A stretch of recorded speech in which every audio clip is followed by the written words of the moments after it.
3. And start with our volunteer pension board meeting and ask for approval of December 20 pension board meeting minutes. I move to approve the minutes. Second. Okay, moved and seconded, all in favor say aye. Aye. We have, it's passed, we also have an invoice voucher. That's correct. Okay. Board Chair, Commissioners, good afternoon. In the pension board meeting for the volunteers, we do ask for action this afternoon on the approval of an invoice voucher for the volunteer pension board for their insurance for the year. And you'll see the numbers there in front of you. And that's based on attendance for the year. We identify as an agency how many members we have. And then each year we get that approved through the board to get that paid. So that's what's for today. I'm not sure. It's not in there, we don't usually put that in there, the names. The names, okay. The number. Oh, and the amount. Yeah. Total amount. Okay. Do we have the total? The total amount is $2,040. Yeah, And that's for their annual, It's their insurance enrollment, for the volunteers. and their pension. We need some kind of motion. Yes. Yes. Okay. I'll move to approve the $2,040 voucher for the volunteer pension board insurance. Okay, motion has been made and seconded. Any other questions or discussion? All in favor say aye. Aye. It's approved. And then the next one is for information, slightly increased. Do you have any information? That's correct, Commissioners. We were able to go back and review the volunteer stipend amount for the last several years and realized that we haven't been keeping up very well with what that should be. And we were able to offer them a little bit of a stipend increase for 2019, just to try to keep up with cost of living and different things like that for them to respond to. So we were able to bump that up a little bit, and if you're interested in the specific numbers, we can get those to you at a later date. For your information, we're able to budget that for this year. All right, so there is an increase that will be coming to the volunteers. That's correct. Yeah, give us those figures. I sure can. Great. So that's not an action item, it's just, For information. and that's included in their budget line item. That's correct. Thank you. Anything else for the pension board? If not, we'll adjourn the pension board meeting, and I'll call the regular board of commissioners meeting to order. And we will start with the pledge of allegiance. Allegiance to the flag of the United States of America and to the republic for which it stands, one nation, under God, indivisible, with liberty and justice for all. Thank you, and we'll have roll call, and I should mention that we had a letter or a fax yesterday from Commissioner Berkeley asked to be excused for medical issues, so we'll start. Joe Newchester. Joe Crawford, Bruce Ansel. Rich Bosman. Larry McPhail. Henry Hollander. All right. And we have some public comment. You're up. Hi, everybody. I'm Jesse Kreit with the Healthy Youth Coalition in North County. And my day job is at Touchstone Health Clinic as the executive director there in Blaine and Ferndale. And the Healthy Youth Coalition started over a year ago now, and it was out of a response to the data we saw with this crisis, which is national, with our youth, and where they're at in terms of being healthy and needing interventions. And what we did was we started a teen night every Saturday night at the Pizza Factory to connect with the kids and find out what's going on. And there's a barrier to access for a lot of programs for kids that we're finding. And so one of our goals is to create community partnerships to get kids plugged into more programs. And so one of those programs, the Teen Night's been going every Saturday night for a year, And Parks and Rec is co-sponsored scholarships to get kids into healthy activities. And 2019 is a big year for events and getting more kids connected. So we partner with the City of Blaine Police Department, and they're launching a bicycle patrol officer division. Those officers, to include the chief of police and our school resource officer, would go out bicycling Wednesdays after school with middle school kids that need a healthy program to get involved with and get connected with. And through that program, it's called the Blue Beat bike program. And these middle school kids get to bike with the officers. There'll be a few school teachers biking along with them, and they'll just travel North Whatcom County, and they can have a chase car too, they even said, to help to make sure the big group is safe, or if anybody gets tired. But we're just looking to let more people know what we're doing, and we think it'd be a great partnership with North Whatcom Fire and Rescue. And briefly got to talk about the program with Chief Hollander. And but we're looking to launch that May 1st with possibly a safety rodeo and just a good launch for the event, and would love for you guys to be a part of that also. And if you'd like any more information, I'm happy to talk with you after the meeting. And if you have any questions, I can answer that too. So thank you for your time, and we're excited to get more kids connected, and thank you for what you guys do. Chief, do we have a bicycle helmet program in the district at all? Not officially. Okay. We have participated in some in years past. I believe we have some helmets still in inventory, but currently we're not Not a whole lot. like signed up to 50. be in an active bike rodeo. We have had bike rodeos at Brent Loop in years past.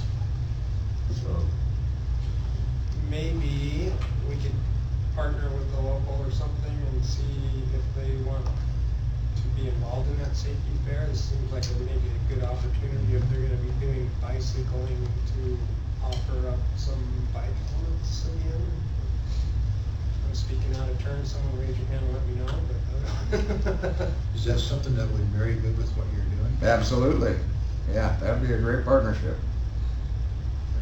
Just thinking that. A good marriage, And, so. and one of the keys too is we're gonna get some bicycle training in there, because a lot of kids that aren't riding bicycles are because they don't know how to fix a flat tire. So if we teach them how to fix a flat tire, we'll instantly double the kids out there biking, and so they will definitely need helmets for them too, and encourage that safety aspect. this has nothing to do with the swimming program. And so it's a comprehensive approach, and that's one of our other interventions. I mentioned that. The coalition model we adapted was to just bring in who has programs and what's going on, and just advocate for them to do here and say, hey, our community wants it. And so we partner with the YMCA to start swim lessons, because this is a oceanside community here in Blaine and Birch Bay, and we need to teach our kids how to swim. So the YMCA is now doing swim lessons out at Beechwood, and the chief was able to be a part of that ribbon cutting. And so now they've expanded to 4 different levels, classes, and families are just so excited for that to be happening. And the Y says, well, hey, since this is working, let's launch a running program. So they said the Trailblazers program, and then they're like, well, we just launched this, and it's going to start at the end of the month, and let's get a little help getting the word out for these kids to be running on the trails around here, and starting to partner with Parks and Rec on developing some more trails. And the program is, we put the word out, and now it's all filled up for 2nd graders up to 5th grade to get out and run in our community on the trails. And so it's just exciting to see what we're able to do with these collaborations and partnerships, and would love for you guys to be a part of that too.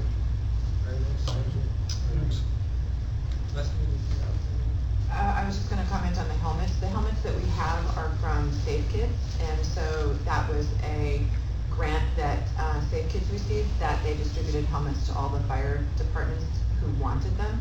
And I believe that we're probably able to either get more helmets through Save Kids, and then the bike safety, bike rodeo equipment is also through Region 3.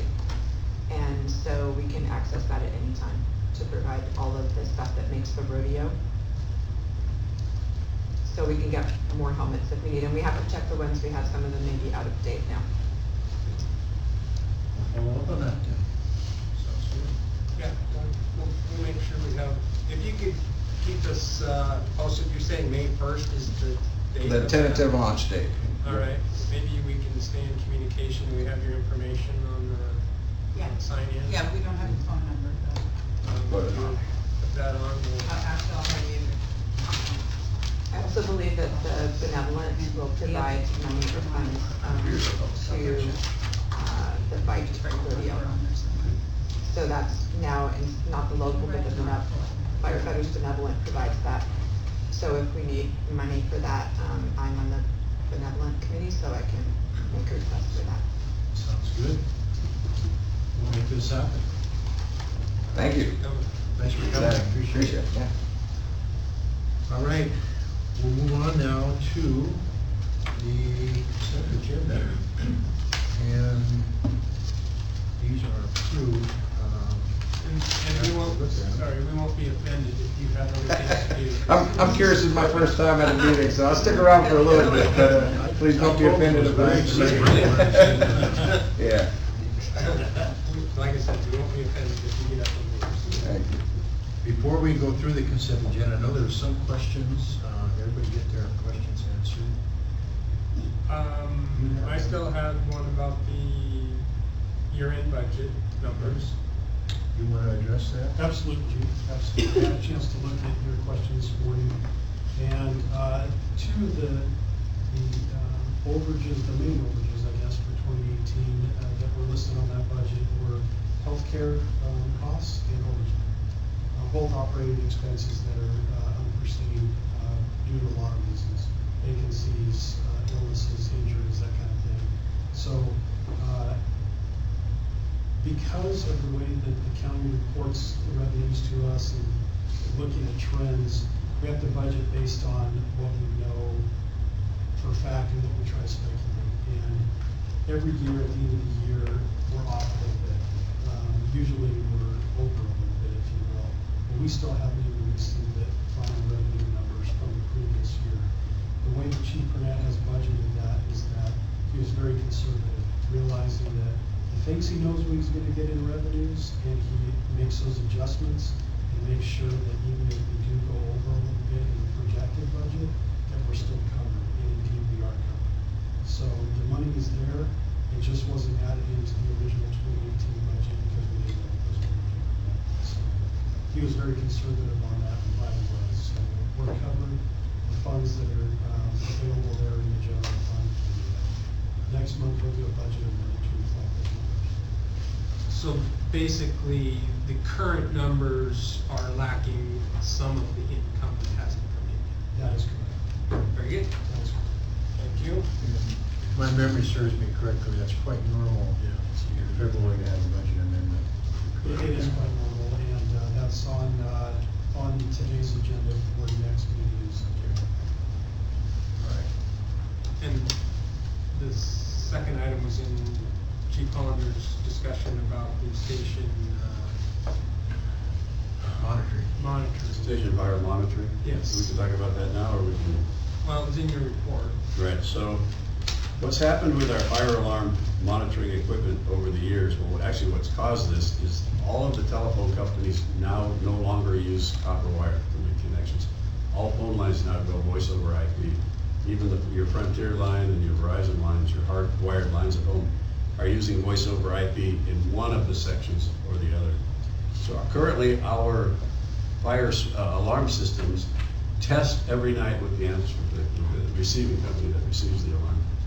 It's becoming quite common that we are missing alarms, specifically at 62, 70, and there's I think it's 13 is the other one. And we've tracked down, the problem is it's our old dialing systems that are 30 years old. They're no longer meeting the technology requirements to go over voice over IP. They work most of the time, but I don't think that's acceptable for a fire alarm system. So our vendor, which is Security Solutions, has gone through all of the stations and given us a proposal that includes $1,400 per station to upgrade. And what they basically do at that point is they get rid of all the hardwire phone and they basically have a cell phone in a box. It doesn't look like a cell phone, but it's a cell phone box that hooks to your alarm system, so it no longer goes through the wires, it goes through the cell service. And so to upgrade each station, it's $1,400 per station. And we actually have 8 stations that need upgrading. Now, we don't have to do all 8 at once, but I certainly would like to do 2 or 3 that keep calling me every morning with a notification that your system has failed. I didn't quite get this in the budget because it came in towards the tail end of the year. And so Chief Burnett at the time asked me to bring it to this meeting and discuss a possible budget amendment to approve that. Of those stations, are 3 of those District 4s? 11 is 13, and yes, 3 of those are District 4. So would that come out of their capital expenses? It could be viewed that way, yeah. As long as you're here. It certainly could be viewed that way. You know, We would like to share that with District 4 if possible. So it'll be about $4,200 from District 4. About 7,000. Yeah, Is that about right? it's 9,800 altogether for all of those 8 stations. Again, we certainly don't have to do them all, but definitely think we should do the career stations. We don't want to take any risk there. And then as they fail, we can just order the work through the year as they fail, or we can do them all. I just wanted to bring that information to you because that did not make the budget at the end of last year. I didn't have those numbers yet. We have room for that. We do. We have money to take it out of capital. I was gonna ask what part does it come out of? Capital reserves. It should. Yeah, there wouldn't be enough to take it out of facility maintenance for the year. We would then go over. We certainly could do that way and see where we end up at the end of the year. But I wanted to bring you that information as a special project. When do we have to decide? Well, I think especially, yeah, especially the career ones, the sooner the better. Maybe today. Yeah, because what happens right now, the machine pings with the answering machine every night between 2 and 12. And then at 6 a.m., if it failed, it automatically calls a series of phones and mine is first. And so I'm pretty much getting a call almost every morning from the alarm system saying the ping failed, but it's a different station. It's not consistent, like always 62 or always 7. So you don't really need an alarm clock. Yeah. True. Chief Burnett was getting them too. My phone is unlisted. Chief Burnett was not getting them. And then the third call is the station officer, so if they don't get an answer from me, it goes down the line and we'll end up at the station. And that's from the monitoring company? That's the monitoring company, letting you know that we didn't get the test signal last night. So it tests the system every single night. How So many right- do we have to do right away then? Well, 4. I think. 4? Right away. Since the money is in the budget, we really don't need a resolution or motion from us.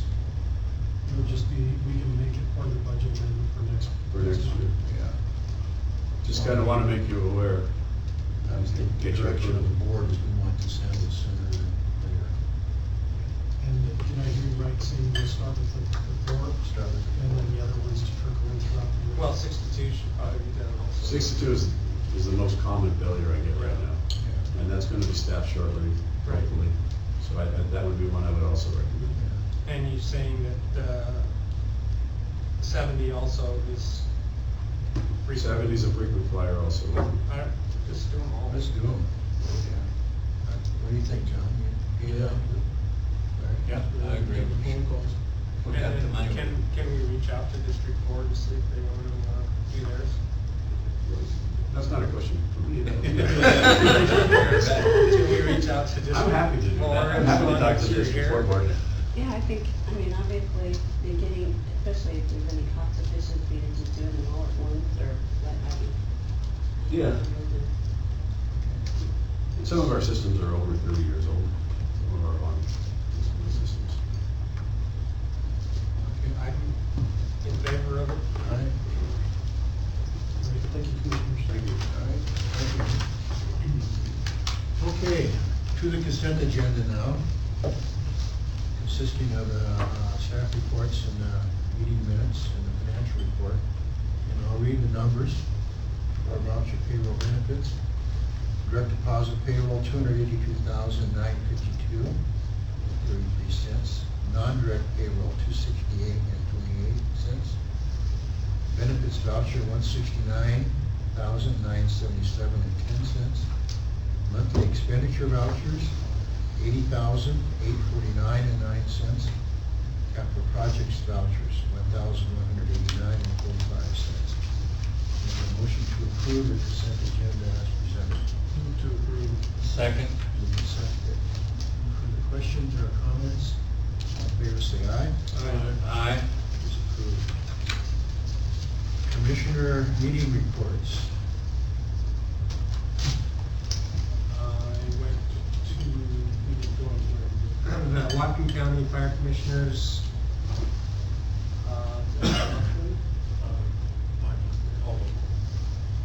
Anyway, no one else could go, I went. It was Thank you. interesting.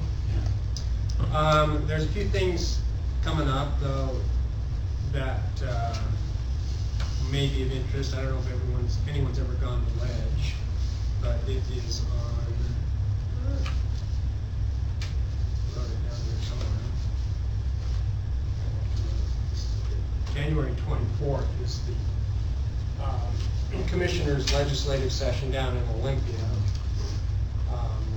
And you can actually go online to the Washington State Fire Commissioner's website and look at their agenda. Commissioners, along with the fire chiefs, have kind of their 5 top legislative issues. One of them we talked about here in Whatcom County was moving forward with the state sales tax exemption for fire districts purchasing equipment. And this kind of brought up this like, well, we're using taxes to buy all of that stuff. Why are we paying taxes on the taxes? I can understand why the state would want to do that, but it doesn't seem to make sense for the fire districts. So that's an item that they're bringing up. Sustainable funding is a key issue for all fire districts. Trying to restructure the 1% levy lid cap that was imposed back in the early 2000s. I think we all know that we're not even keeping pace with inflation or cost of living when that happens. They're looking for more support funding for the Fire Training Academy, improvement to the volunteer firefighter pension, incentivized regionalization. That seemed kind of pertinent to us right now. And funding for state all-risk mobilization.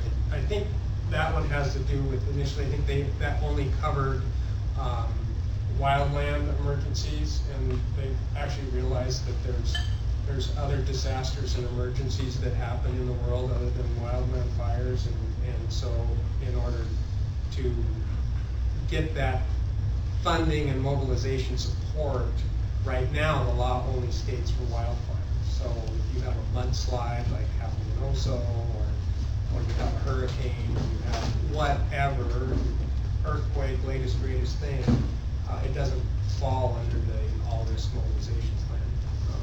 They seem to have left that out of the bill writing when they looked at it. So I think they're trying to open that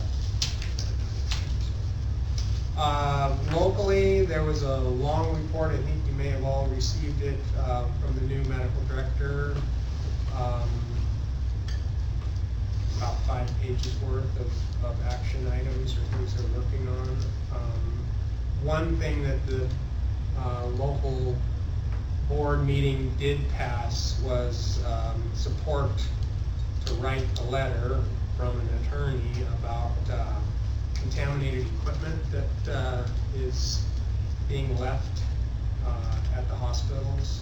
There's been, at least 2 exposures recently where crews have gone to pick up equipment and got it outside and were covered with blood and things that they weren't aware they should have been protecting themselves from. So the commissioners are signing on to a letter, and I'm not sure, who was it that was gonna write that letter? Thought they were gonna consult with legal on it, or. Right, but who spoke on that? I'm not sure who the gentleman was. Is he on the EMS committee chair? Yes, I think it was it Chief DeBruin? Or no, it was, Lemmy Island Chief. Duncan McLean? Duncan McLean was the one who spoke to that. Yeah, so he was gonna follow up and see if, I mean, it sounds like they've asked over and over and over, and this is an ongoing problem, and the staff at the hospital is sort of ignoring it, and it seems like there's a different person in charge every so often. And so their lack of consistency and follow through, it's a safety hazard for all crews that are picking up equipment that's supposed to be decontaminated and cleaned after it's been left in the hospital. So FYI, they're working on it. Hopefully we can get it resolved. Great, thank you for that report, thank you for going. Sure. Turned out that nobody was available. Any other meeting reports? I can give you an update on the city of Blaine. They did have a council lady resign at the end of the year, and they have 6 applicants, and they hope to appoint one at the next board meeting. And a little update on, since the city of Blaine has adopted a fire impact fee now, we are getting paid for every single project within the city limits, which includes single family residence. We get that check quarterly, and our check for the last quarter of last year, which is a slow time, was for $15,604. And of that, about 9,000 of that was single family residence, which normally we would not have received had we not had a fire impact fee. So that's working out fairly well for us in the city of Blaine. Is that impact fee stuck in that pile of things we can only use for certain things? Correct. As a mitigation. Yeah, it's mitigation. Did we get any report back on that from last meeting? Which process of reviewing that? I was just looking at the Okay. actual mitigation agreements, which I received today, so Okay. I just have it up on my screen actually. I need to look through those Yeah. and we'll definitely know by next meeting. And Commissioner, I also have a quick report on the cross-border chiefs meeting that I attended this month also. It was I think the best attended meeting we've had in 5 years. We had nearly 30 people there, which is a pretty big group for that. And some new faces and some new people in there. Probably the biggest thing that came out of that meeting was that this October, Whatcom County DEM is conducting a cross-border exercise with the NSF in the Sumas area. And it'll include people from Whatcom County, from British Columbia, the FBI. They're going to be there. The NSF is a big player because they're actually bringing training rail cars up there to tip over and to create the scenario. So DEM is actively planning that. It's an eight-month planning process to bring it all together. So for a cross-border exercise, it's going to be pretty significant for us. We're going to be heavily involved. Our training officer will also be involved in that as time goes on. So out of that meeting, that's probably the biggest thing that was discussed. Is that gonna be only in Sumas, or are they gonna do something in the Blaine area? I believe this one is just going to be in Sumas this time. And then it will affect all the border crossings in some fashion, but I think the actual scenario will be in Sumas. we are gonna provide some additional training when they bring the rail cars down, some training rail cars, which will be in Ferndale, I guess it's in So I think you said Custer. Custer and Sumas, so there'll be some training opportunities for the crews. That's in October.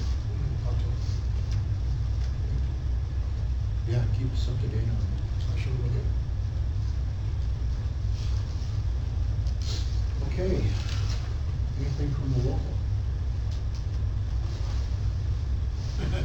Smiles. I'll smile. Okay. Rich, anything from the local? Unfinished business, for our recruitment process, I'll talk about that a little bit under new business. Ambulance presentation and bid approval. Turn that over to me. Okay. So as you know, we're looking to purchase a new ambulance. We put together a spec committee. We went out to bid. We actually had to go out to bid twice. We have two vendors that have provided us bids, which I believe the bids are in your packet.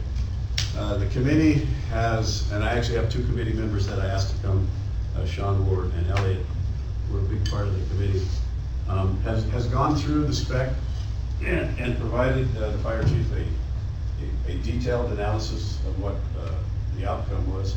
And I kind of just highlighted it and put some bullet points together, and I'll share that with you right now. Go over that on why we have the recommendation that we do. This is kind of the Reader's Digest version there.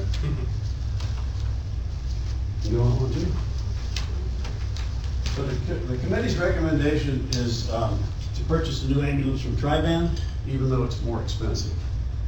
And the factors that we considered for our decision is what I've got on this list now. The overall construction from Tri-Van is equal or better. The interior height is 76 inches versus 72 inches. So for our taller folks, 4 inches is a safety thing. Maybe a little less head banging, but more room on the inside workspace. They use a foam spray-in insulation versus a panel foam insulation. Their electrical system they use is made by Blue Sea, which is a Coast Guard approved electrical system, so the committee felt that was a little bit better electric system. Their spec for interior noise level meets the NFPA standards, so it's a little less noisy inside the ambulance, which is, again, a safety factor for our crews. Tri-Van meets all the A, NB, and SEA performance specs, and I spelled out which associations that stands for on the bottom. The ceiling panel within the ambulance is aluminum versus a vinyl panel. The floor in the ambulance is a one-piece floor with a rhino spray treatment, which also meets the ASDM standards. One of the other factors we considered, it's a local manufacturer. It's right here in Ferndale, so there are the trips for inspection trips are not down to Chehalis. Tri-Van met more of the individual bid specs than Braun did. Tri-Van is recommending a slightly different chassis, which fits closer to our bid. And then on the HVAC system, their bid met the NFPA standard. And then, the question in the room is, they've never built an ambulance before. This would be something new for them. Well, if we gave them their order, I know they've already got an order for one, so this would not be their first. They built a variety of different types of apparatus, and I actually called 4 of their references. We called the American Red Cross, State of California, City of Tacoma, and West Jordan, Utah. And there was nothing but great experiences. There was no complaints or concerns at all from any of the references. So that's kind of in a nutshell. It gets a lot more detailed than that. So that is the committee's recommendation is to go to Tri-Van for the purchase. Anything to add, Elliot, or John? Whatever questions you have, we can. I brought him here for any questions you might have. So can I comment on that from Broad Northwest? Yeah. Is that okay? Sure.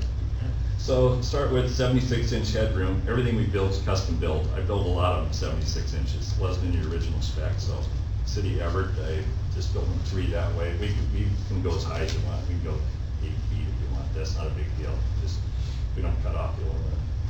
Spray and foam, sounds good. The R factor is less. It doesn't have a aluminum vapor barrier. Makes things hard to work on. If it's sprayed in there, if something's in your way, you gotta dig it out, like around the door latch and that kind of stuff, you know. So our system makes it easier to get into, but we can put in spray and foam if you want. You know, that wasn't in your spec, so it's not a problem. We can do that. I spoke with Jim Braun personally and said, whatever they want, we can do. Electrical, we use a standard system that you can buy at the Napa store. It's got all Bosch relays, Colt Hersey circuit breakers. It's one of our things that stands out. We never have issues with our electrical components in there. It's easy to work on.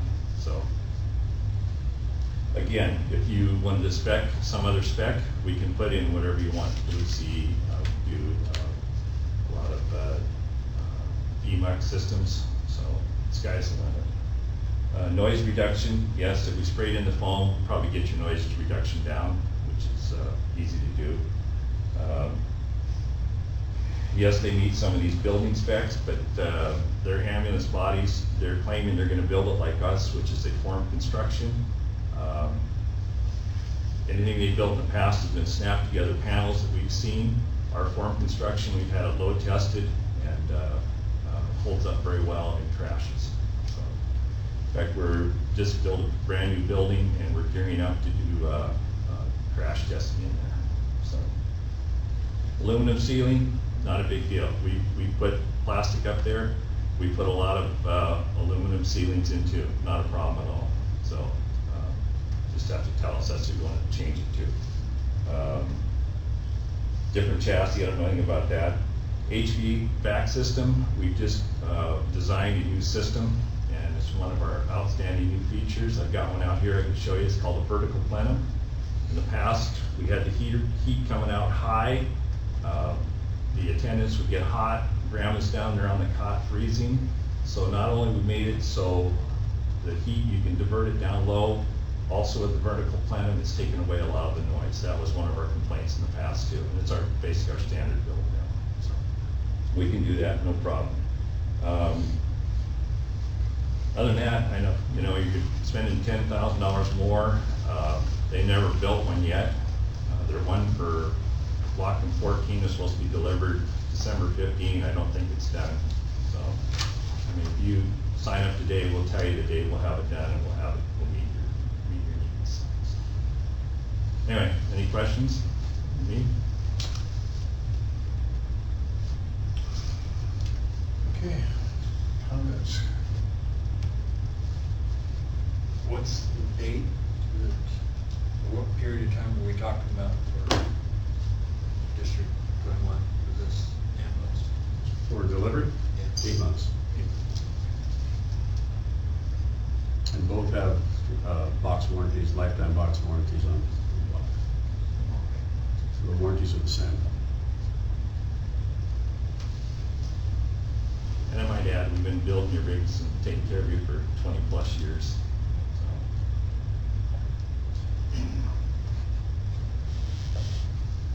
This is interesting.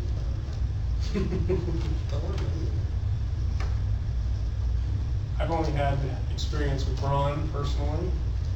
They've been excellent rigs.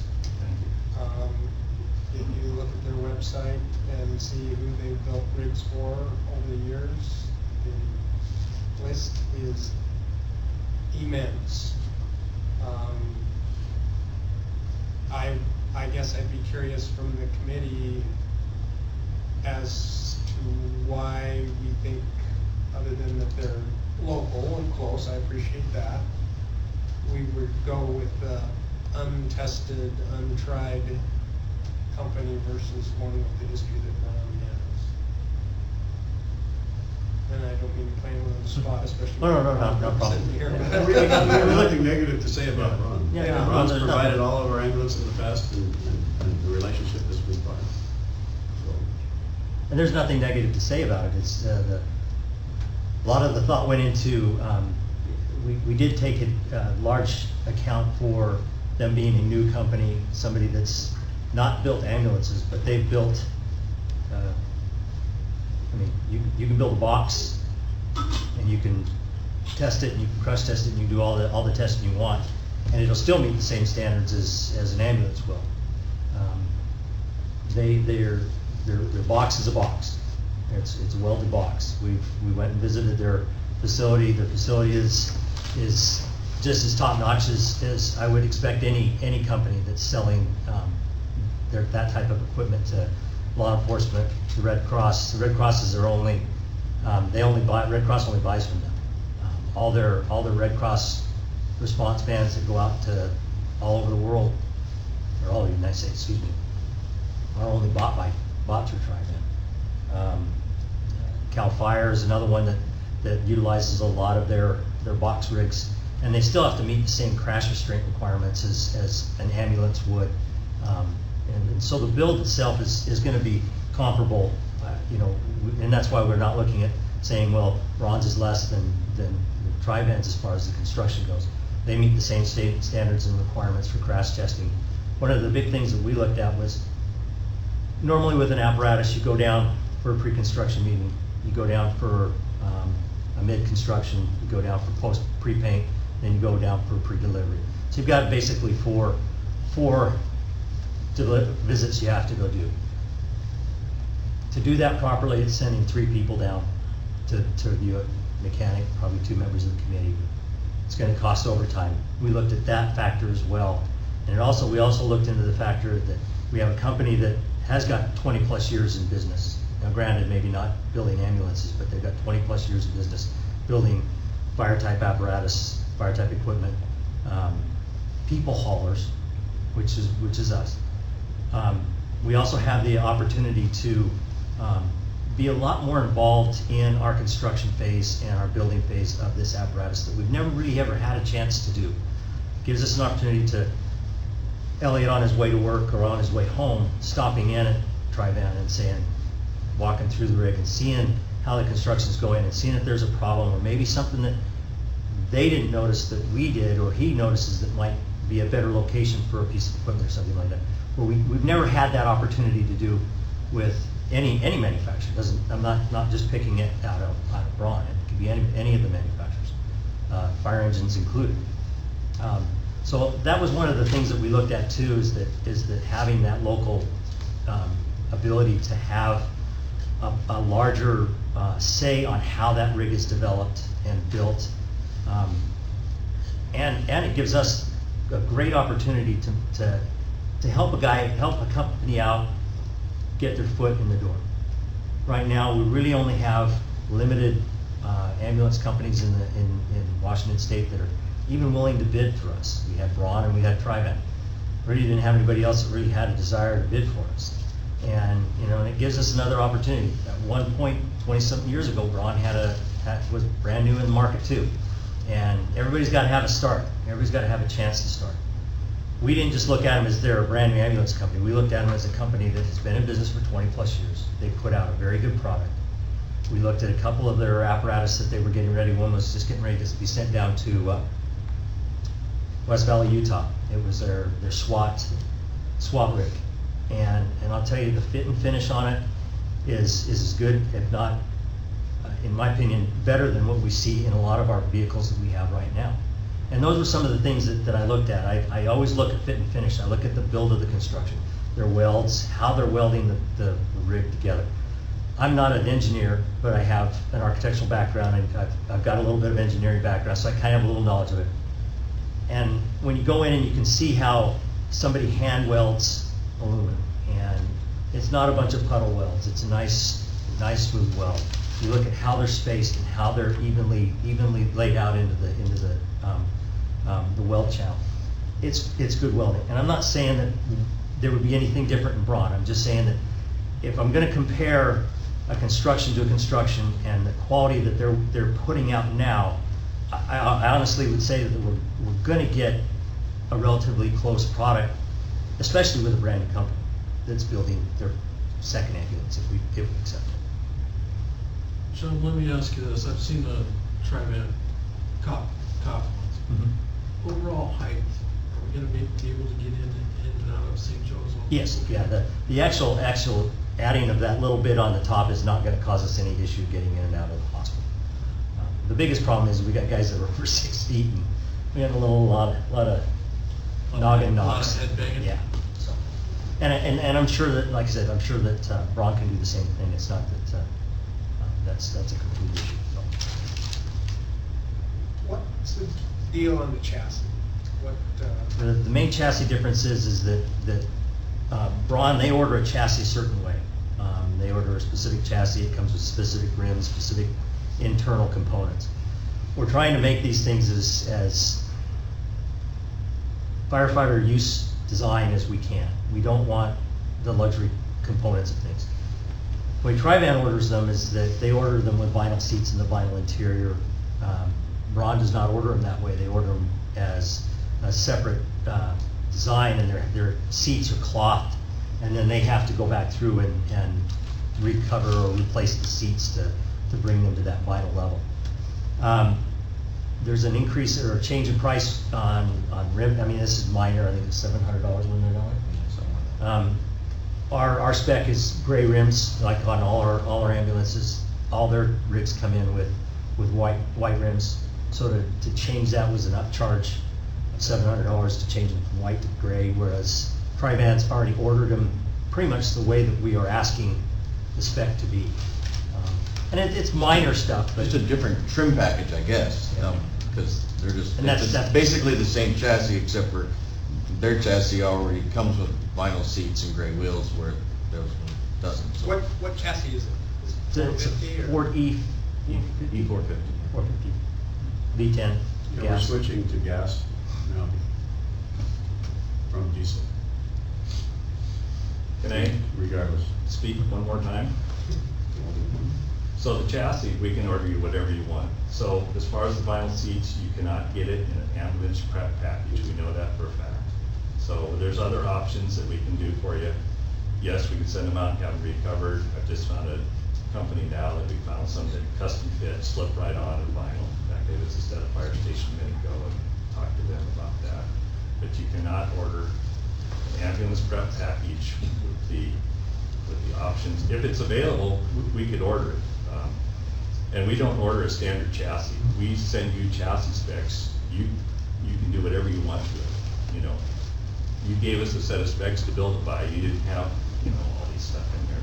So wheels and stuff, we can order the same things that they order. It's not a problem. Construction, you keep talking about they're tested. They've never built an ambulance. They're talking in their specs. They're going to attempt to build a form construction, which we're the only company that builds that. So, they've never turned one out. Their construction is typically popped together panels. That's how they built all their stuff in the past. Cal Fire, that's a good one. They had the account. I think there's still 2 rigs down there, and I had breakfast with the Cal Fire guys about 2 months ago. They won't even accept them. So we have the full Cal Fire account back again, and we've got a bunch of them on the line as we speak. There's a couple rigs they wouldn't even accept from Tri-Van. So I'd ask you to check out their construction, check with Cal Fire, see how they're really gonna build it, Their specs say they're gonna build it formed. Most of our competitors build an ambulance like a house. They aluminum stud it with extrusions, and they glue panels on it, and the weak spot's the corners. Corners here and corners at the top. You've probably seen ambulance wrecks where the sides are laying out on the ground. You say, how'd that happen? It happened because the corners were weak. We're a form construction. You crash ours, you're just gonna crash into it. And we, crashed a lot of them out on the road. We can provide you with pictures of crashes of ours and the competitors. Anyway, this is my 2 cents. So you say that you talked with Cal Fire and they're not gonna accept them. Instead of us calling, why won't they accept them? I guess they can't get them finished to the spec. I can give you people to call Cal Fire if you want. I had breakfast with 2 guys. So, And we got the contract back again. So they tried something different, they went to Tri-Van for a group, and it didn't work for them. So, yeah, we got CAL FIRE on the line, I was just down there Monday. Well, you know, as a board, we try to stay out of the weeds. Yeah. You know, we rely heavily on the committee's recommendations, Yeah. and we have to. Sure. We can't be involved in everything. So I put a lot of emphasis on what the committee says. I also have to answer to the taxpayers who are gonna say, why did you spend $10,450 more than the lowest bid? And I have to be able to answer that. So that's a dilemma that we're in. So, it's up to the board. And Commissioner Bosman, if I would add additional, if we were to go back, and I'm not trying to be disrespectful to Braun, but if we were to go back and look at the spec that we provided to them and the spec that we got back, we would find that they did not even answer back on an entire sheet of paper the exact spec that we were asking for. They didn't even respond back. There was no response back. It was a boilerplate response to the spec. So if we wanted to go back now and say, okay, we want to change things to make it more aluminum ceiling, height, you know, spraying insulation, spraying, you know, they offered us spraying form floor, but that would be more money. Where would that price be? And that would be my concern, is now all of a sudden we're going to go back and say, okay, well, now we got to go back out to bid again, and we're going to change these things. Now they've got to come back with their spec that meets our spec, because again, they didn't follow the spec completely. They didn't answer the questions based on the spec that was written. They gave us generalized statements back. They didn't come back and give exact what they would do or what they wouldn't do. I don't know what they do.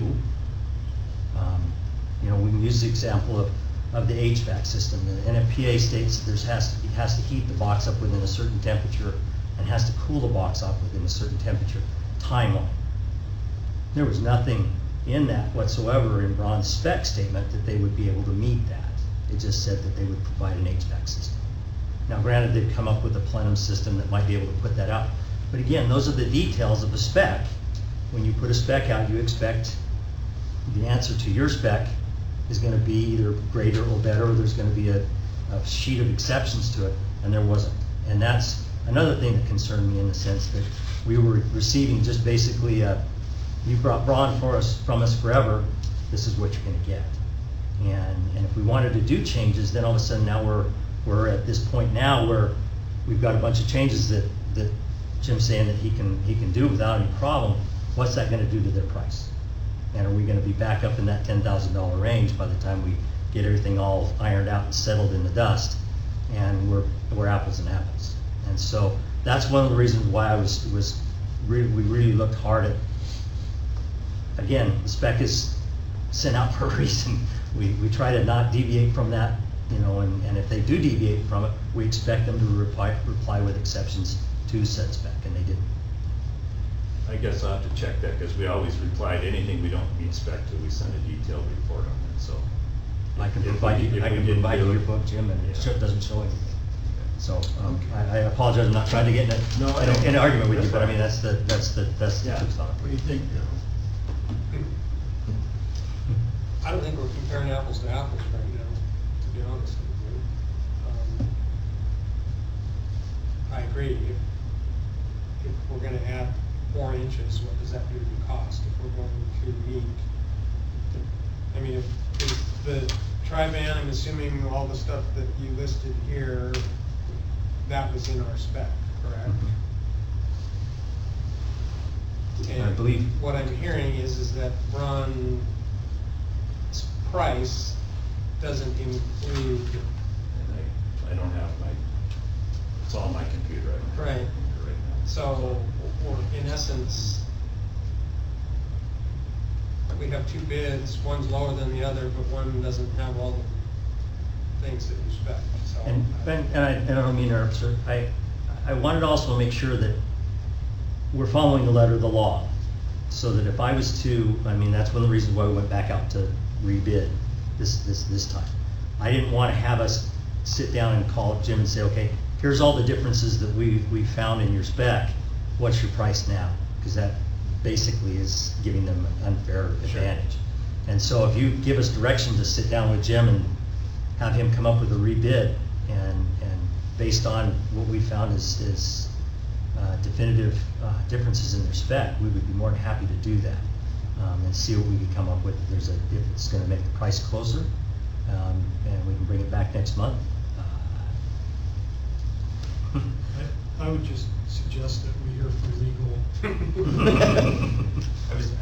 I appreciate that. That seems like a very practical solution. I don't think it's in compliance with the law. I think that if you were going to go and have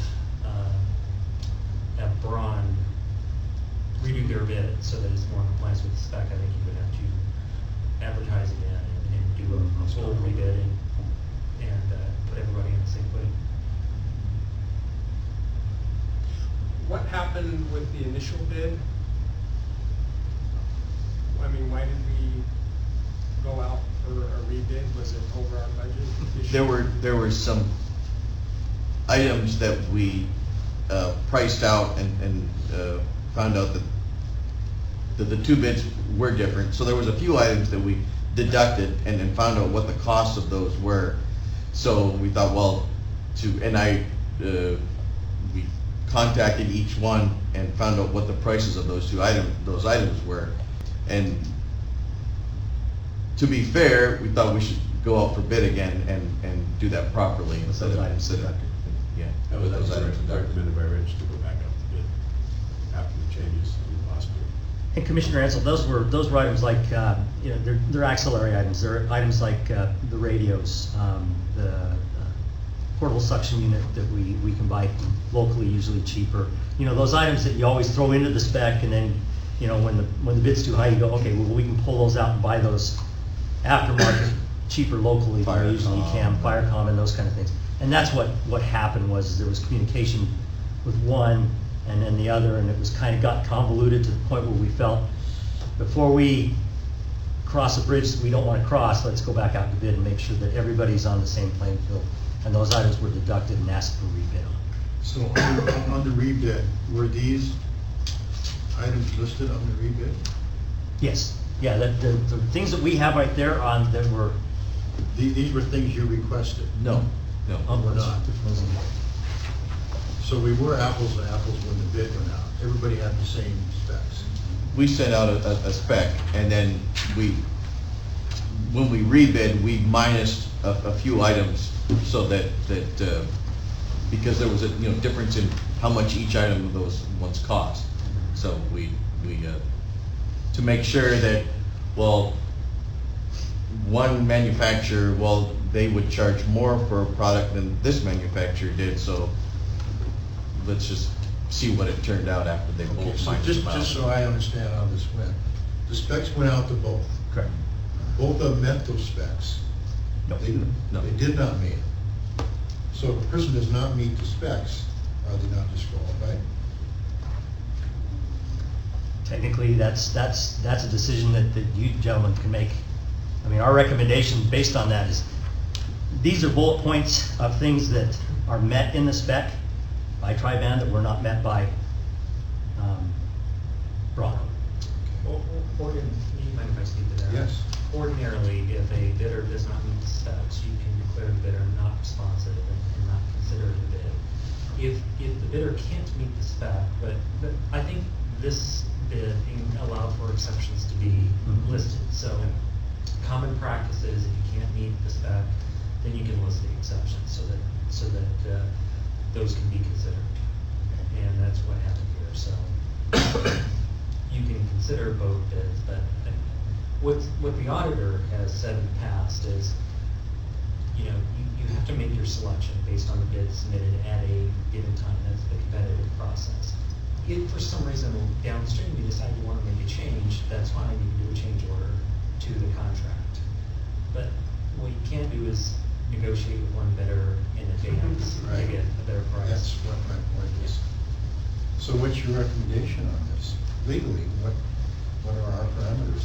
Well, I think your choices are to either, award to either one of the bidders. You know, I have no say in that. I think you can, I think you could take staff's recommendation, or you could go with Braun as the lower bidder. It's really up to the commission. Or, if you felt that you wanted Braun to, have another chance to meet the spec, you could cancel the bid and rebid. I think those are, your options. But one thing I would say is, at some point, it's not to sway your decision in any way, but this is the second bid, and bidders invest a lot of time and effort in submitting bids, so that's a factor you want to consider.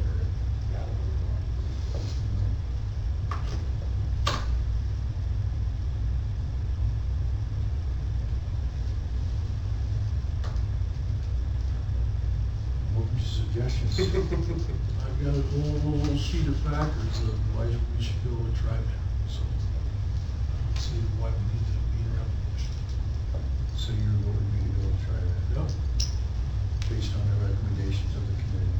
those are the guys that are gonna be using it. All right. Jim's a good friend of mine, so I want to abstain. Okay. Bruce? I am torn, because of Braun's reputation, but I also want to support the committee who did all the work, which I did not. I understand and appreciate the travel down the I-5 corridor 4 or 5 times. I guess I'm confused why we didn't get the same spec from Braun, or the same, and were all these things listed as exceptions in their bid, Ben? There was no exceptions that we could find. Maybe we, There's gotta be exceptions. If we don't meet your spec, we give you an exception. The main exceptions that were provided were the items that we took out for the rebid. There were nothing on, So all of these things, the interior height, the, foam spraying, the aluminum panels, if I may address that, so we didn't put foam spray in the spec. That's just the way Okay. they built it, and that's the way they normally build it. okay. So, and the, what was the other thing you just the spec mentioned? for the height was 76 inches and bronze was 72. The spec for the, That was in the spec. The HVAC system was very specific to the NFPA standard, and Braun said they would put an HVAC system in. You mentioned the, Pollution ceiling, The panel design and construction. that's just, Is- that's just the way they built theirs. That wasn't in our spec either. It just, we didn't specify whether to have any kind of a ceiling. That's just the way they built theirs, and that's the way they built theirs, right, normally. It So- wasn't spelled out. Yep, So- it wasn't in the And same spec, thing so with, that's just same thing a with the difference. flooring. The flooring was, Braun uses a vinyl, antimicrobial vinyl flooring, and Tri-Van uses a spray and antimicrobial spray. And we spray them in all the time. And they do the same thing, and at the time, that was what they offered, and those are enhancements to the spec that what was originally written, because the original spec was for vinyl flooring.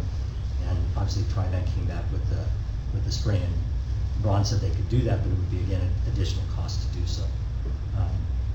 Those were some of the things. I think at one point, Chief Hollander, correct me if I'm wrong, did that proposal slip have the differences in it? I wouldn't know, I have got both bids here, so. I created a sheet at one point that has a breakdown that shows Tri-Van's versus Braun's, and the basic exceptions to the spec. There was everything from compartment sizes to cabinet sizes that were written out specifically in the spec that were different sizes that we got from Braun. There was no exceptions noted in the spec that said, hey, we have to make it this size because of. We have to go with this size of HVAC system because there was none of that dialogue that normally goes along with the spec when you have exceptions was initiated or provided in rebuttal with our current spec that was provided. Not only in the first spec, but not even in the second spec. So as far as compartment sizes, if you wrote a spec, we can build whatever you want, so we wouldn't change the sizes. So, but I'm speaking out of turn, I'll go back and have my factory check all this stuff, but we do this day in and day out. You know. I don't think it's a point of whether they could do, this, the fact that we noticed there was differences in what we put our bid and what you came in, or our spec, you put in as a bid, there was a difference In the size. in dimensions and no explanation as to why, so. And we didn't feel it right to then go back to him and say, well, why is there differences here? And maybe there are differences that make sense, but we didn't think it would be correct to, you know. Well, it's not fair to the other bidder. Well, I think we could spend a lot of time. Yeah, we can go back and forth here. So Commissioners, if I may jump in here, I too trust the judgment of the committee. I think it was built with the right people in mind, especially our lead mechanic and our lead tools and equipment gentleman who's been doing this for a lot of years. Chief Hollander oversaw the whole bidding process and the spec committee and everything, and they did put a lot of time and effort into this. And I had them present to me this prior to this meeting so that I could hear from them what they had to say. And one of the first things I said to them was, how are you going to justify the price of this? It's $10,000. And all the answers that they gave me are the same answers they just gave to the board.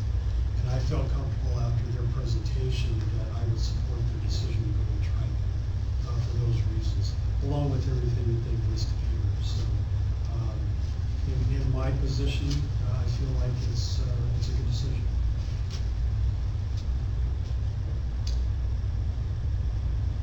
Well, I, along with Bruce, have a lot of respect for Ron and their history.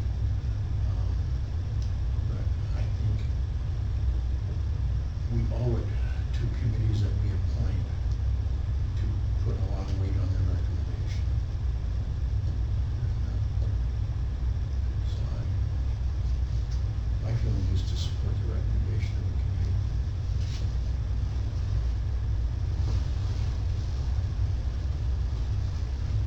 Yes, we need a vote.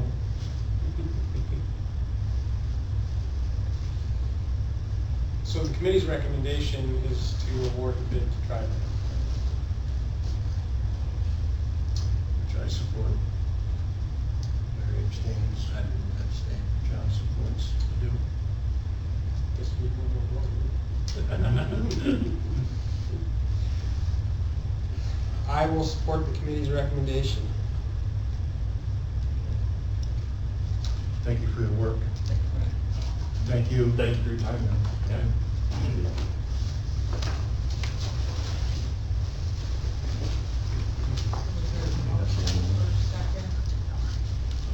Shall we make a motion for? The motion is to accept the recommendation of the committee and award the bid to try that.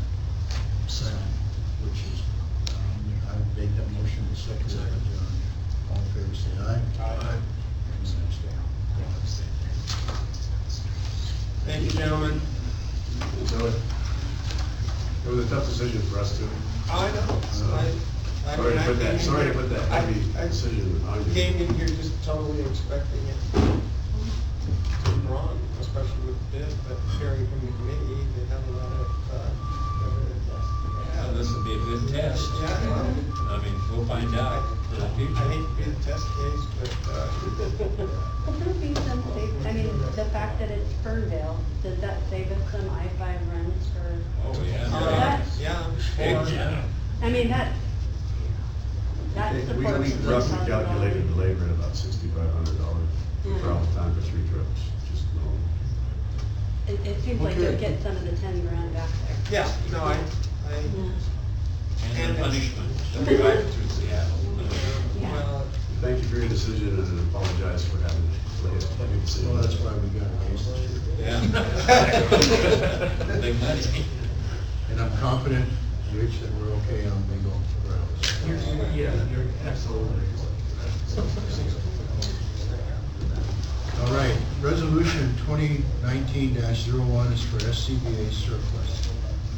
Should we address that, Chief? Actually, Chief Hollander has that. So, if you remember the SCBA fill station at Station 12 on Britton Loop, we agreed to split the cost 50/50 with District 4 to rebuild that, so it could handle the higher pressure bottles and the newer type SCBA's. This resolution is to surplus the parts that came out. So we bought not all new parts, but we bought a majority of new parts to rebuild the system, but there's still value in the old parts that are coming out. And because we're splitting the cost of the upgrade, and we're also splitting the cost of the material or the dollars we get back for selling the stuff that has value, I thought it'd be best that each district had a resolution that we could surplus that, because it's kind of a 50/50 split. So District 4 already passed the same resolution for those parts in the pictures that I attached to the resolution. So once you approve that, we'll put it out for auction, and then the funds that come in will be split 50/50, and then later on, when the auditor comes, everything is clean. You approved it, they approved it, everything was split 50/50. So that's why I'm doing a resolution for each district. Okay. I'll move to approve resolution 2019-01. Second. Seconded by Commissioner McPhail. Any questions? All in favor, say aye. Aye. It's approved. Thank you. All right. RFI discussion letters, District 7. Let me bring you up to speed a little bit on this. About 4 weeks ago, I met with one of the commissioners of District 7 to just merely ask the question based on our having to start the process of looking for a new chief. Are they at all interested in talking about doing something together? Just a simple conversation from one commissioner to another. And as a result of that, we had a meeting, myself, a commissioner from District 7, and the chief from District 7, to see if this was something that possibly we could pursue, or at least talk about. And the answer was yes, that we could. I then had a meeting with our labor president and commissioner from District 7 and their labor president to see what labor's thought was on this. Is this something that we want to consider? Is it even a possibility? Do we want to pursue this? And the answer was yes. We want to at least look at it. District 7's board was given this information at their last meeting.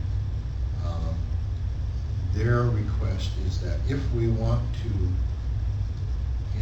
enter into more talks to look at the possibility of this, that we present them with a letter asking to talk and pursue this.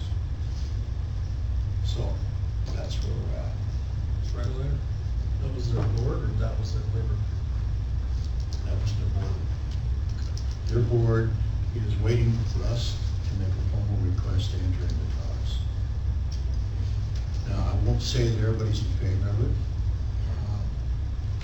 because naturally something of this magnitude is a lot of questions, and it's very, very exploratory at this point. If I was to defend my actions in even pursuing this, is I think we have an obligation to the taxpayers to at least look at this and see if there is a cost savings involved, working together. This is happening throughout the state at various different departments. They're either merging or forming rural fire authorities. So we're not reinventing the wheel here. This is quite common. This has implications also for District 4 and their relationship with us and the relationship with the city of Malian. There's a lot of things to consider. But before we do anything, they're asking for a letter from us. So.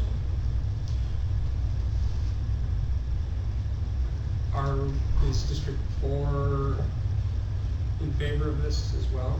That's actually the very first I've heard of it, but certainly rural fire, I mean, we're definitely looking at all the opportunities of fire authorities and so forth. I know it was brought up Yeah, several yeah. years ago when I Right. first started that he wanted to even talk with us about that, so. Right. And the one ideal about D7 being part of anybody's equation is they've got a great tax base with the refinery, so.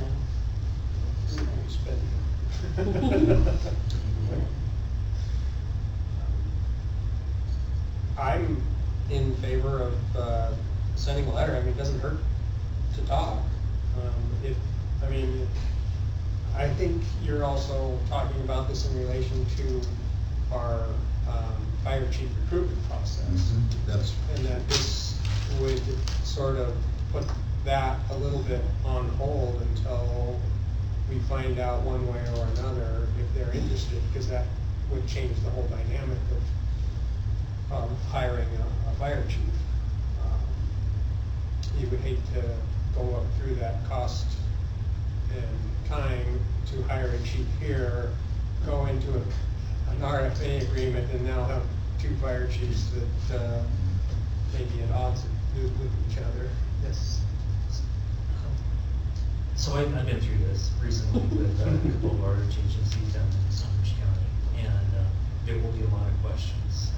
And my advice would be, so the way the RFA statute is drafted is you're entitled to form a planning committee, which is 3 elected officials from each agency meet with the other agencies that are going to be part of the proposed RFA, and they talk about what it means, what it's going to look like, and work on if both agencies or all 3 agencies, however many there are, want to proceed on and develop an RFA plan. My advice would be to that's a logical step, is to send this letter and recommend that a regional fire authority planning committee be formed, comprised of the elected officials of the agencies that are participating, and to select a consultant, not a lawyer, but a consultant that deals with this. And if there are many who could help guide the boards through the process. I found that to be, in the South County Fire, that was Sandwich Fire District 1 in the city of Glenwood, they used a consultant that was very good, kept everybody on task, moved it along, was able to, investigate questions that came up that nobody knew the answer to right away. There were quite a few, actually. We don't know all the answers, even though there's, I think, 12 RFAs in the state. There's, questions come up. So that would be one way to move it forward effectively. and I think a formal letter like this would give us an answer pretty quickly if District 7 wants to look at it. Well, if they don't want to talk, they'll just say, I want to form a committee. So, would that, I guess first we have to ask if they want to form a committee. That would be the first one. And then you're saying the committee, if they say yes, then we would have 3 representatives, or would we have 2 plus 1 from District 4, or how would that work? Well, sorry. Yeah, so if District 4 is going to be part of it, then you really have 3 different agencies. So your planning committee would involve 9-member. So it could be 3 from District 4. Correct, 3 members from each agency. And I don't think District 4's natural border touches 7 anywhere, so the only way we could come along for that ride would be to stay attached to you, correct? If our, It's reasonable proximity, but. Right, because I don't think there's a single D4 border that touches D7, don't think, only as part of North Black. The statutes have changed, though, now it's in reasonable proximity. Okay, It doesn't okay. need to be contiguous. Okay. Actually, it would be useful, we can't copy this because it's SNR stuff, but you can get additional copies by contacting. I've done that. Maybe obtained by contacting the Washington Fire Commission Association, so if we can get it from the Commission Association. Yeah. I think we all should have a copy of this. I think, didn't you get one? Did you go with that? So you have one. Yeah, we held hands, went to St. Louis, don't you remember? Yeah, we sat on the freeway and went home. Yeah, exactly. They had a little All the protest. Yes. So perhaps we could get at least 3 more, probably 4 copies of this, so that there would be one, or however many administrative staff, we probably don't have one chief, but, so maybe 5 copies of that, and, He's got another something. you know. So I guess the question is, does the board agree that we want to go ahead and send the first letter? Yes. John? Yeah. Yes. Is that a letter that you can put together for us? For your signature. Right. Yeah, and authorize you to sign it, so I'll go ahead and get it and Authorize send you it. to sign it, and I'll make sure they get it. And move forward with that. Okay, so what's the motion? Do we need a motion for that? No motion? No. Okay. I think we're just all in agreement to send a letter to see if they're interested. Okay. And I suppose we should, CC District 4. Yeah. Because there are a lot of questions, not only about District 4, but also finances. Right. And I think our finances are much different than theirs right now, so all questions that we need to kind of work with help us with, if they agree to move forward. Right. Commissioners, also, if I might add, we have budgeted for 2019 a consulting firm for our master plan. So there are some budgeted monies that, if that is the direction you guys go this year, to hire a consultant for this, there's some budgeted funds there for a consulting firm. Plus, I think we had 25,000 for the chief. That's correct. So we have 70,000 budgeted for, both processes together. So that's a ways down the line, but the letter is the first step, and we'll see where it goes. All right, thank you. And I would assume if you have a consultant, that's shared between the 3 agencies. That's usually how it works, Yeah. yeah, makes sense. All right. Thank you. Board officer elections, we do this every year. So I'm open to discussion on what we want to do with this. What do we have now? You're the president, Bruce is vice. The chair, I'm the vice chair. Any other officer? Just those two. Just those two. Am I correct? Yes. I like it real well.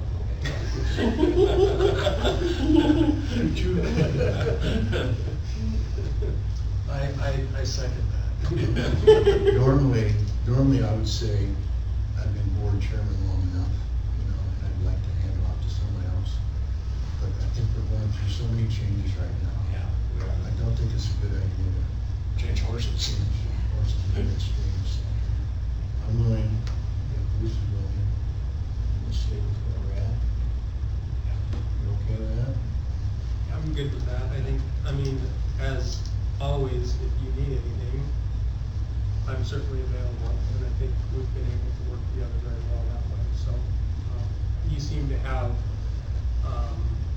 a lot more contacts right now with the players that might be involved with this process. So I think that's probably would be a bad time to switch horses right now. So a motion would be to retain the current board officers. So moved. Seconded. Okay, say aye. Aye. Okay, unanimous.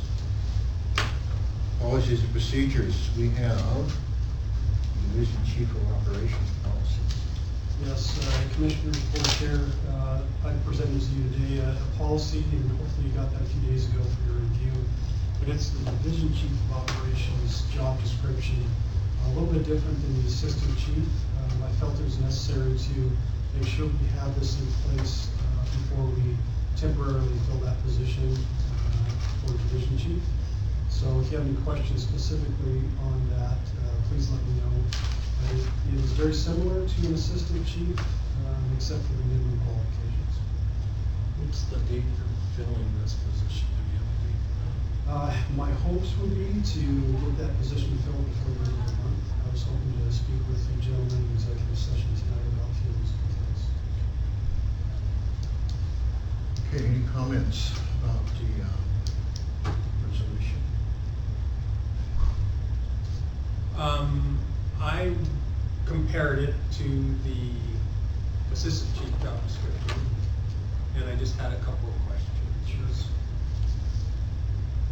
So, in the assistant chief position, it was 5.1.1 used to read that it serves as the acting district fire chief during the absence of chief. I know we have an interim chief and a division chief of operations. Do we need to or want to include anything about who's going to be in charge if you're not around? Well, we can surely identify that in the written agreement between the district and that temporary position. I don't know if we want to memorialize that in the job description, because it's a division chief, one step lower than the assistant. But I understand what. No, I mean, that was my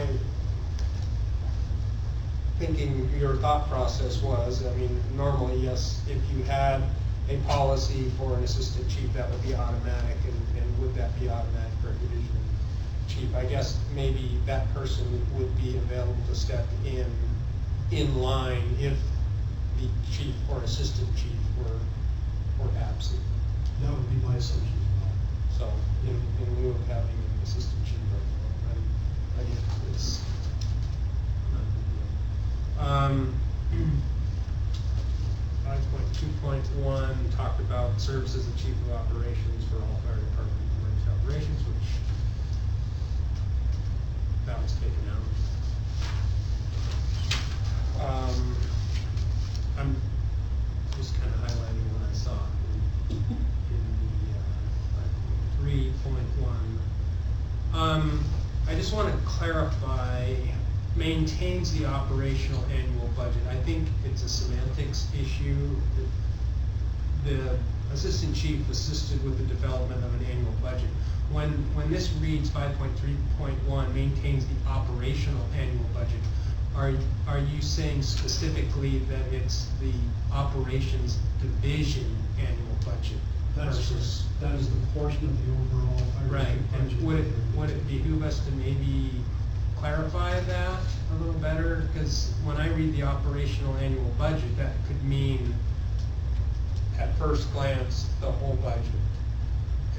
And so would it be more clear if we put maintains the operations division annual budget? We can change it that way. The way that the budget, Or as long as we all understand what it means. in our accounting software, the divisions are delineated by type and Yeah, title. yeah. And in 5.3.2, it says operations purchase all equipment and makes up the operations division. So maybe no one else has any issues with that. I just didn't want there to be any confusion that this person is now in charge of the whole operational budget of the department. It's, like I said, it may just be a semantics issue. Well, I don't know. I mean, the fact that we all know what it means really is not pertinent because we're not always going to be here. So it really should be changed, I think, to read, in my opinion, You can clarify that, operations division. by putting in the word division. Yeah, Sure. that would be 5.3.1, Jenny. And especially if you're looking 5 or 10 years down the road, when this comes up. Sure.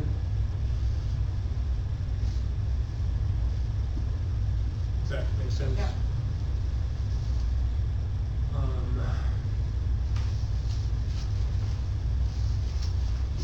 Personnel management, we took out managing labor contracts. That would make sense. Sorry, I'm just going through what we edited out. Sure.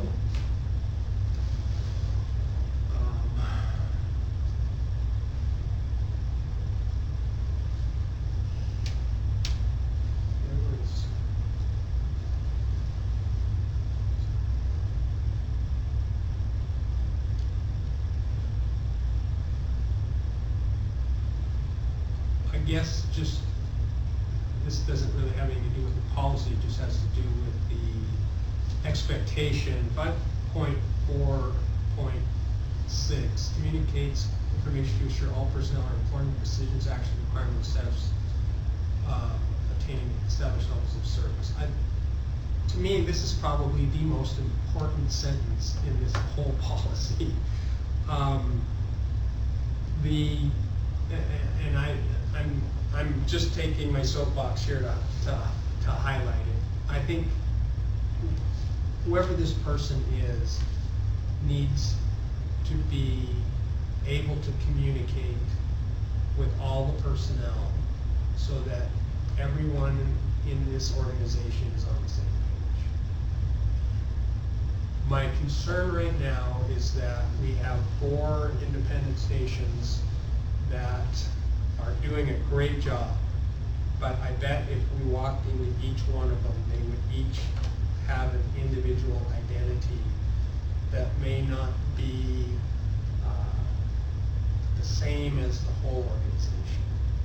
And that unfortunately is a byproduct of not having like a battalion chief on duty or something like that. So I'm not pointing fingers and saying, we've done a bunch of stuff wrong, but we've basically asked these captains and lieutenants to run their stations without any direct daily supervision that comes with perhaps an on-duty battalion chief. And I'm hoping that the chief of operations will take that to heart and make sure that we're all kind of doing the same thing. So that's my soapbox. It has nothing to do with it.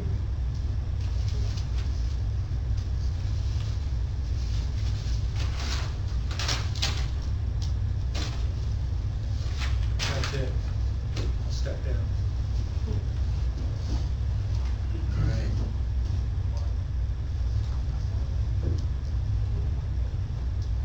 So the motion would be to accept this resolution or this policy with the agreed upon change to 5.3.1 to include the Marty division, operations division. So moved. Second. Any other discussion? All in favor say aye. Aye. Aye. It's approved.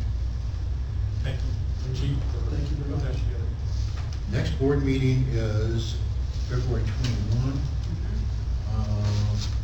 Larry said you might not be able to be here then? I think I'll be gone that date, yes.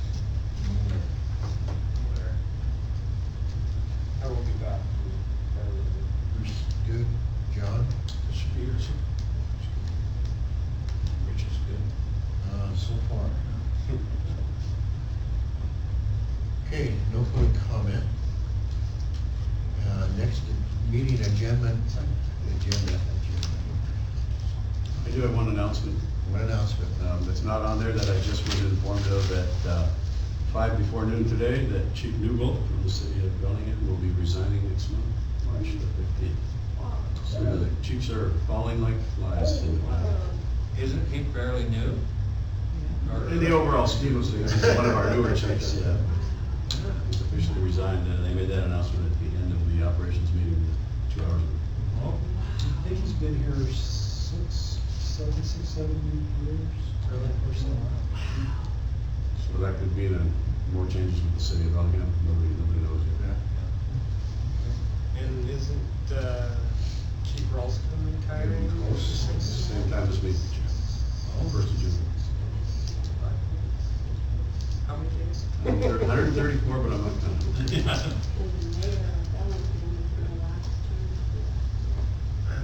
Okay, so next meeting, budget amendment and an update on the RFI talks and chief process and mitigation report. Rich, anything else? We'll have information for the board next month on our process for division chief, Paul division replacement. I can brief you tonight also a little bit on that.